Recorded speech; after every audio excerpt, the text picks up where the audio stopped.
কক্সবাজারের Kolatoli hotel Simon রোডের প্রধান সড়কটি এভাবে দখল করে স্থাপনা তৈরি করা হয়েছে অনেক আগেই। প্রকাশ্যে এমন স্থাপনা চোখে পড়ছে না প্রশাসনের। এদিকে উচ্ছেদ করলেও অন্যদিকে স্থাপনা তৈরি করা হয়েছে স্থায়ীভাবে। এভাবে রাস্তার উপর স্থাপনা তৈরি করা হলেও দিন দিন বেড়ে যাচ্ছে স্থাপনার আকার। দীর্ঘদিন ধরে কলাতলী হোটেল সাইমনের সামনে চলাচলের রাস্তার উপর স্যান্ডক্রাফট রেস্টুরেন্ট নামে একটি স্থাপনা নির্মাণ করছে কর্তৃপক্ষ। জেলা প্রশাসন সহ বিভিন্ন দপ্তর থেকে রাস্তার উপর নির্মিত স্থাপনা সরিয়ে ফেলতে নির্দেশনা দিলেও তা আমলে নেয়নি তারা। উল্টো দিন দিন রাস্তার উপর বাড়িয়েছে স্থাপনার আকার। এদিকে কয়েকদিন ধরে জেলা প্রশাসনের পক্ষ থেকে পর্যটন সেলের নির্বাহী ম্যাজিস্ট্রেটের নেতৃত্বে নিয়মিত অভিযান চালানো হচ্ছে কলাতলীতে।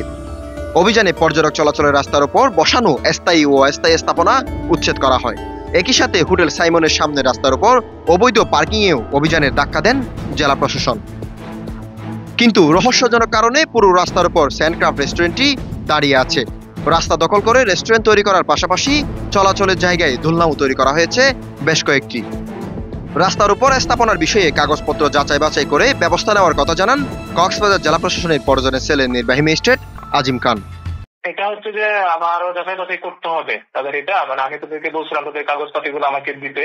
এটা তারা দিলে তখন আমি আসলে জিনিসটা নিয়ে একেবারে ক্লিয়ার হতে পারবো আর কি, আসলে কি হয়েছে কি হচ্ছে।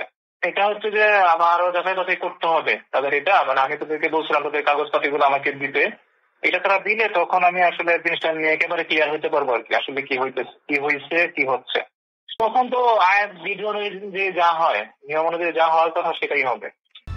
সামনে সমুদ্র সৈকত, উত্তর ও দক্ষিণ পাশে যাতায়াতের বড় রাস্তা, আর মাঝখানে রাস্তার উপর স্যান্ডক্রাফট রেস্টুরেন্টটি। উভয় পাশে বড় রাস্তা থাকলেও মাঝখানে রেস্টুরেন্টের কারণে বিভক্ত হয়ে পড়েছে কলাতলী সড়কটি। তবে রাস্তার উপর স্থাপনার বিষয়ে সরকার চাইলে নিজ উদ্যোগে সরিয়ে নেওয়ার কথা জানান ভাড়াটিয়া মালিক বুরহান।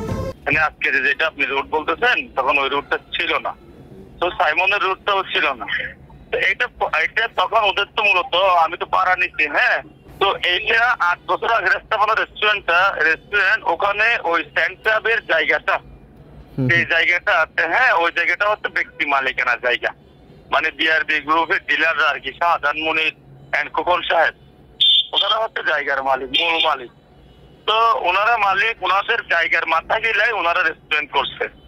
তো রেস্টুরেন্ট আমি ওনাদের থেকে ভাড়া নিচ্ছি, বুঝতে পারতেছেন।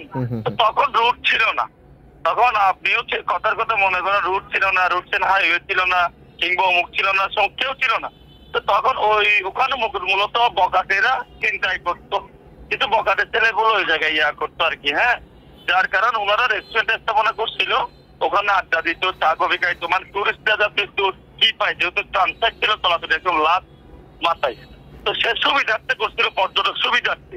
তো কর অবস্থায় ওইটা ব্যবসায়িকভাবে আস্তে আস্তে ফুটে উঠলো।